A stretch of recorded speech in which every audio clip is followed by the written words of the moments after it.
ہماری خواتین کے لیے عموماً مستورات کا لفظ استعمال ہوتا ہے۔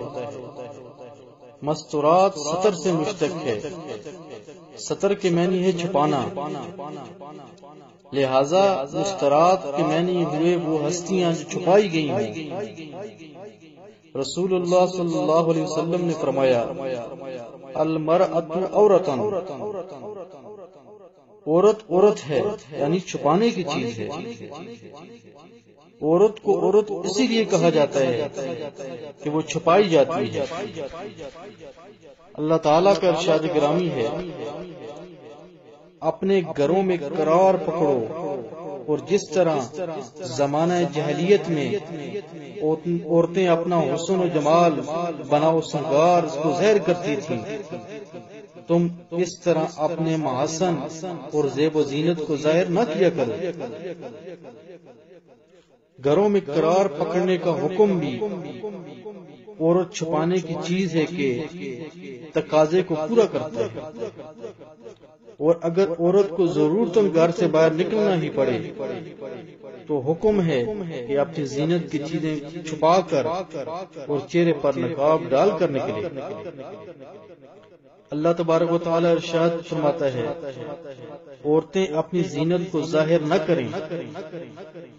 ایک اور جگہ اللہ تعالیٰ فرماتا ہے نبی اپنی بیویوں سے، اپنی بیٹیوں سے اور مومنین کی عورتوں سے کہہ دیجئے کہ جب گھر سے باہر نکلیں تو اپنے چہروں پر اپنی چادروں میں سے کچھ حصہ لٹکا لیا کریں۔ یہ ہیں گھر کے باہر پردے کے اسلامی احکام۔ کیا ہماری خواتین ان احکام کی پابند ہیں؟ کیا ان کے لباس اور ان کی زینت کی چیزیں غیر محرموں کے سامنے ظاہر تو نہیں ہو رہی؟ کیا ان کا سینہ اور پشت دکھائی تو نہیں دیتی؟ کیا ان کے کپڑے اتنے چست تو نہیں ہیں کہ وہ اعضائے جسم اور ان کے نشیب و فراز کی غمازی کریں؟ کیا یہ سب کچھ نہیں ہو رہا؟ کیا خواتین کے طرز عمل سے قرآن مجید اور حدیث نبوی کی خلاف ورزی نہیں ہو رہی؟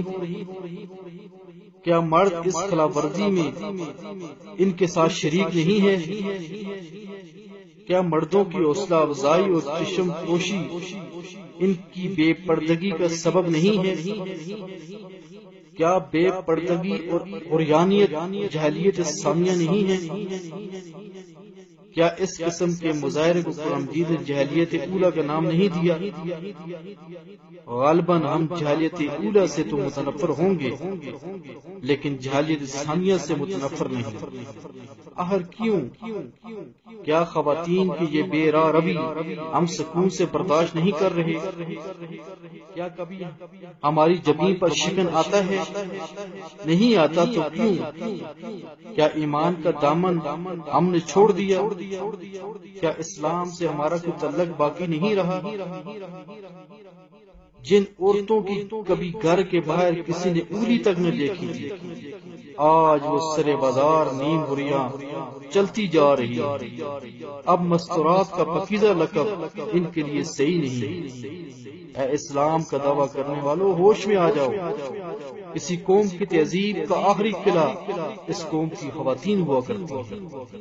ہم نے اسلامی تہذیب کا یہ آخری قلعہ بھی مسمار کر دیا۔ بتائیے اب اسلام اور اسلامی تہذیب کہاں رہے گی؟